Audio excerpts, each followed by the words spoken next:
Hi everyone, welcome back to my channel. ఈరోజు ఈ వీడియోలో ఎంతో టేస్టీగా ఉండే ప్రాన్స్ పలావ్ని సింపుల్గా ఇంట్లోనే ఏ విధంగా తయారు చేసుకొని చూపించబోతున్నాను. అది బిర్యానీ స్టైల్లో. ఓకే, సో దీని కొరకు ముందుగా కొన్ని ప్రిపేర్ చేసి పెట్టుకోవాల్సి ఉంటుందండి. సో అదేంటో చూసేద్దాం. ఫస్ట్ నేనైతే ఆనియన్, టమాటా, పచ్చిమిర్చి అన్నీ కట్ చేసి పెట్టుకున్నాను. అదేవిధంగా హోల్ మసాలా కూడా తీసుకున్నాను. అండ్ ఫ్రాన్స్ని కూడా నీట్గా క్లీన్ చేసుకున్న తర్వాత అందులో కొద్దిగా అల్లం వెల్లుల్లి పేస్టు, పసుపు, మిర్చి పౌడర్, తగిన సాల్ట్ వేసి కలిపేసి హాఫ్ అన్ అవర్ ఫ్రిడ్జ్లో పెట్టానండి. తర్వాత బిర్యానీ కొరకు నేను ఒక బాండీ తీసుకొని అందులో ఆయిల్ వేసి హీట్ అయిన తర్వాత హోల్ మసాలాలన్నీ కూడా యాడ్ చేశాను.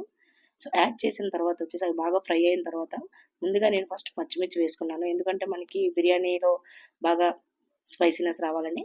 సో తర్వాత వచ్చేసి నేను ఆనియన్స్ని యాడ్ చేశానండి. ఆనియన్స్ యాడ్ చేసిన తర్వాత ఫ్రై అవ్వడం కొరకు కొద్దిగా ఇక్కడ సాల్ట్ కూడా యాడ్ చేసుకున్నాను. ఓకే, సో సాల్ట్ యాడ్ చేసిన తర్వాత దాన్ని నేను క్లోజ్ చేసేసి ఒక 5 మినిట్స్ వరకు ఫ్రై చేశానండి. సో స్లో ఫ్లేమ్లో. తర్వాత టమాటాని యాడ్ చేసుకున్నాను. టమాటాని యాడ్ చేసిన ఒక 2 మినిట్స్కి మళ్ళీ నేను దాన్ని ఒకసారి తీసుకొని కలిపిన తర్వాత కొద్దిగా కొత్తిమీర, అదేవిధంగా పుదీనా రెండు కూడా నేను ఇక్కడే వేసుకున్నానండి. ఎందుకు అంటే కొంచెం కొంచెం వేసుకున్నాను, ఫ్లేవర్ బాగా వస్తుందని ఆయిల్లో ఫ్రై అయ్యేటప్పుడు. సో తర్వాత వచ్చేసి నేను అల్లం వెల్లుల్లి పేస్ట్ని వచ్చేసి 2 స్పూన్స్ తీసుకున్నానండి నేను, ఎందుకంటే ఇక్కడ 1 కిలో రైస్ చేస్తున్నాను ఈరోజు.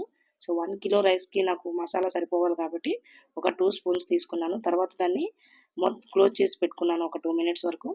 తర్వాత తీసి మళ్ళీ చూడండి అక్కడ కనిపిస్తున్నట్టుగా ఆయిల్ బయటకు వచ్చిన తర్వాత సో ముందుగా ఏదైతే మనం ప్రిపేర్ చేసుకున్నామో ప్రాన్స్ని అందులో యాడ్ చేసేసాను. యాడ్ చేసేసి ఎక్కువగా దాన్ని కలపొద్దు, జస్ట్ ఒకసారి మొత్తం అంతా కలిపిన తర్వాత మూత పెట్టేసి వదిలేస్తే చూడండి వీడియోలో చూపించిన విధంగా మీకు సో కొంచెం అవి ఫ్రై అయిపోతాయి. అందులో వాటర్ ఉంటుంది కదా, అది బయటకు వచ్చి బాగా అందులోనే ఉడికిపోయి ఫ్రై అయిపోతాయండి. సో అలా మొత్తం ఫ్రై అయిన తర్వాత మీకు బాగా ఫ్రై అయిపోయిన తర్వాత ఏం చేయాలంటే నేను వాటర్ యాడ్ చేశాను. సో ఈ వాటర్ ఏంటి అంటే క్వాంటిటీ సేమ్ మీకు లాస్ట్ వీడియోలో చెప్పాను కదండి బిర్యానీకి, పలావ్కి అదే సేమ్. ఎందుకు అంటే నేను ఇక్కడ ఏ బౌల్తో అయితే వేసాను దానికి హాఫ్ బౌల్లో రైస్ తీసుకున్నాను. సో దానికి 1 బౌల్ వాటర్ వేసేసానండి. సో నేనైతే కొద్దిగా వెనిగర్ యాడ్ చేసుకుంటున్నాను ఇందులో. మీ దగ్గర అవైలబుల్గా లేకపోతే దాంట్లో మీరు వచ్చేసి నిమ్మకాయ రసం ఉంటుంది కదా, దాన్ని యాడ్ చేసుకోవచ్చు, ఒక టేబుల్ స్పూన్ వరకు.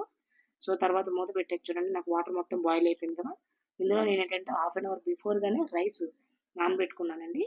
సో ఆ రైస్ ఇందులో యాడ్ చేసి ఒకసారి కలిపిన తర్వాత హై ఫ్లేమ్లో పెట్టాను, కంప్లీట్గా హై ఫ్లేమ్లో పెట్టి ఒక 5 మినిట్స్ వదిలేసానండి. తర్వాత ఒకసారి మూత తీసి ఇలా కలుపుకున్న తర్వాత కంప్లీట్గా లో ఫ్లేమ్లో సెట్ చేసుకున్నాను మళ్ళీ స్టవ్ని. సో లో ఫ్లేమ్లో మళ్ళీ నేను ఒక 3 మినిట్స్ నుంచి 5 మినిట్స్ వరకు కూడా ఉంచానండి. ఓకే, ఉంచిన తర్వాత చూడండి మ్యాక్సిమం వాటర్ అంతా కూడా అబ్జర్వ్ అయింది. సో లాస్ట్గా నేను వచ్చేసి ఇందులో బటర్ యాడ్ చేసుకున్నాను.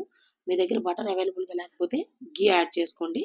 సో బటర్ యాడ్ చేసిన తర్వాత ఇంకా మిగిలిపోయిన కొత్తిమీర అండ్ పుదీనా అన్నీ కూడా అందులో యాడ్ చేసేసి ఫైనల్గా అందులో నేను ఫ్రైడ్ ఆనియన్స్ వేసానండి. ఈ ఫ్రైడ్ ఆనియన్స్ నేను ముందుగానే రెడీ చేసి పెట్టుకున్నాను, దీని వీడియో అయితే నేను తీయలేదు యాక్చువల్గా. ఓకే, సో ఈ ఫ్రైడ్ ఆనియన్స్ నేను అందులో యాడ్ చేసిన తర్వాత క్లోజ్ చేసేసి ఒక 2 మినిట్స్ వరకు ఉంచేసాను స్టవ్ పైన. సో ఫైనల్గా చూడండి లుక్ ఎలా వచ్చిందో. సో ఫైనల్గా అయితే నా ప్రాన్స్ పలావ్ అయితే రెడీ అయిపోయిందండి, అది కూడా బిర్యానీ స్టైల్లో. చాలా టేస్టీగా ఉంటుంది, మీరు కూడా ట్రై చేయండి. నా వీడియోని కనుక నచ్చినట్లయితే లైక్ చేయండి, షేర్ చేయండి. Thank you.